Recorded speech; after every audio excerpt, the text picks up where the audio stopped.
অভয়াপুৰীৰ পিকনাপাৰাত অজগৰ উদ্ধাৰ। খবৰ দিয়াৰ ৩ ঘণ্টাৰ পিছতো ঘটনাস্থলীত উপস্থিত নহল বন বিভাগৰ লোক।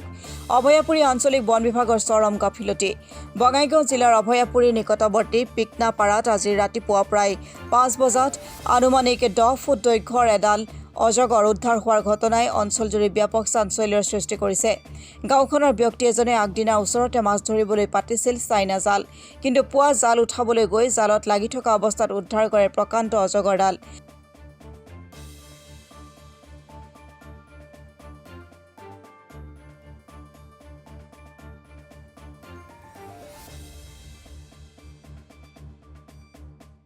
যুৱকজনে লগে লগে চিঞৰ বাখৰ কৰাত স্থানীয় গঞা ৰাইজে ঘটনাস্থলীত উপস্থিত হৈ জালসহ অজগৰডাল উদ্ধাৰ কৰি ২ নম্বৰ ৰাজ্যিক ঘাইপথৰ দাঁতিত ৰাখি থয়।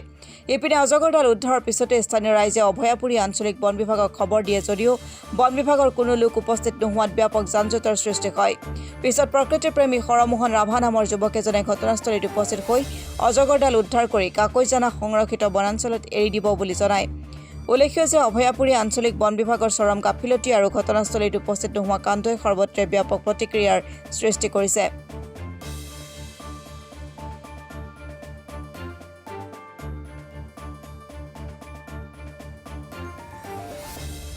সাপ পড়ছে জালত কি সাপ? অজগৰ। এই জায়গাটিৰ নাম কি? পিকনাপাড়া। কেইটামান বজাত পাঁচটাত পড়ছে। এই বন বিভাগৰ মানুহক খবৰ দিয়া হৈছে। খবর দেওয়া হয়েছে, ফোন মারা হয়েছে 5টা 6টা বাজে, আহাই নাই। এতিয়া কেইটা বজাত? এখন 8টা 8:30 বাজে। এতিয়ালৈকে বন বিভাগৰ মানুহ অহা নাই। আহা নাই।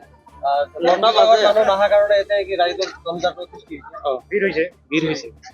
যিকোনো সময়ত দুৰ্ঘটনা হ'ব পাৰে। ৰাস্তা ঘাটত দুনিয়াৰ ভিৰ হৈ আছে। গাড়ী আছে। বাৰে বাৰে কল কৰি আছো, আমি এতিয়ালৈকে আহি পোৱা নাই। এতিয়া বন বিভাগৰ মানুহ যিহেতু অহা নাই, এতিয়া সাপটো নিশ্চয় নিৰাপত্তাহীনতা দি আছে। এতিয়া এই সাপৰ ওচৰত কিমান মানুহ? বহুত মানুহ আছে। সাপটো দীঘল কিমান হ'ব? দীঘল 10 ফুট মান হ'ব। আৰু কিমান শকত কিমান হ'ব? শকত 10-12 কেজি হ'ব নেকি? খালি হৈ আছে, আহি আছে 6টা বজাত ফোন মাৰা হৈছে, এখন অহা নাই। ইয়াতে বহুত মানুহ হৈ আছে, হাৰাশাস্তি হৈ আছে, ৰাস্তা ঘাটত ভিৰ হৈ আছে। আমি বাৰে বাৰে কল কৰি আছো, কমচে কম 8-10 বাৰৰ বেছি হ'ল কল কৰি আছো আমি। হয়, বন বিভাগত এতিয়ালৈকে আহি পোৱা নাই। বন বিভাগ এতিয়ালৈকে আহি পোৱা নাই। এতিয়ালৈকে। ৰাতিপুৱা কেইটাৰ পৰা খবৰ দিয়া হৈছে? ৰাতিপুৱা মোটামুটি 6টা বজাত খবৰ দিয়া হৈছে। তেতিয়া কল যে ৰেডি হ'ব, ৰেডি হৈ কিনে যাই আছো, এতিয়ালৈকে আহি পোৱা নাই। এতিয়া 9টা বাজিলে আৰু 8:50 হ'ল, এতিয়ালৈকে আহি পোৱা নাই একজন মানুহ। আহিব লাগিছিল ইমান টাইমত, কাৰণ এটা জন্তু, যিহেতু জন্তুটো সাপৰ কিহৰ ভিতৰত আছে, নেটৰ ভিতৰত আছে, মুখৰ ছাল বাকলি এইবিলাক যাই আছে। এতিয়া তেজ ওলাও অৱস্থা হৈ আছে, কষ্ট পাই আছে। এতিয়ালৈকে ক'লো, সেইটো কথাও ক'লো কল কৰি কিনে যে মুখৰ ছাল গৈছে, অসুস্থ হৈ আছে জন্তুটো। আহিব লাগিছিল ইমান টাইমত, আহি পোৱা নাই এতিয়ালৈকে।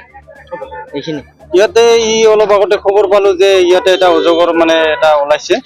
তাৰপিছত ফৰেষ্ট ডিপাৰ্টমেণ্টে মোক ফোন কৰাৰ লগে লগে মই এতিয়া লৈ যাম। এতিয়া মই কাকৈজানা ৰিজাৰ্ভ ফৰেষ্টত এৰি দিম ইতনি। তাৰমানে ইয়াৰে লোকসকলে অভিযোগ এটা দিছে যে ৰাতিপুৱা 5:30 বজাৰ পৰা বন বিভাগক খবৰ দি আছে, কিন্তু এতিয়া 9 বাজি গ'ল। একচুৱেলি মই ফৰেষ্ট ডিপাৰ্টমেণ্টৰ নহয়, মই প্ৰকৃতিপ্ৰেমী মানুহে। মই যিকোনো জেগাত সাপ সোমালে মোৰ এটাই লক্ষ্য যে সাপ বিলাক বচাব লাগে। আমি তাৰ কাৰণে যিমান ৰাতি হওক, যিমান যি নহওক, বৰষুণ দিয়ক, ৰ'দ দিয়ক, কথা নাই। মানুহৰ ঘৰত, যিকোনো মানুহৰ ঘৰত এটা সাপ সোমালে আমি যাই বিনা পইচাৰে আমি সাপটো উদ্ধাৰ কৰোঁ, আৰু লগতে সাপটো বাচি গ'ল, এই পৰিয়ালটো শান্তিত টোপনি মাৰি থাকিব পাৰিব। আমাৰ হ'ল এইটোৱে লক্ষ্য। দায়িত্বটো সিহঁতৰো আছিল। আছে, নিশ্চয় আছে। হয়তো তেওঁলোকে কিবা কামৰ হেৰিত অহা নাই। এতিয়া মই খবৰ পোৱাৰ লগালগ মই আহিছোঁ। মোৰ নামটো হৰমোহন ৰাভা। মই আজিয়ে নহয়, মই আজি 13 বছৰ ধৰি এই সাপ ৰেস্কিউ কৰি ঘূৰি ফুৰিছোঁ।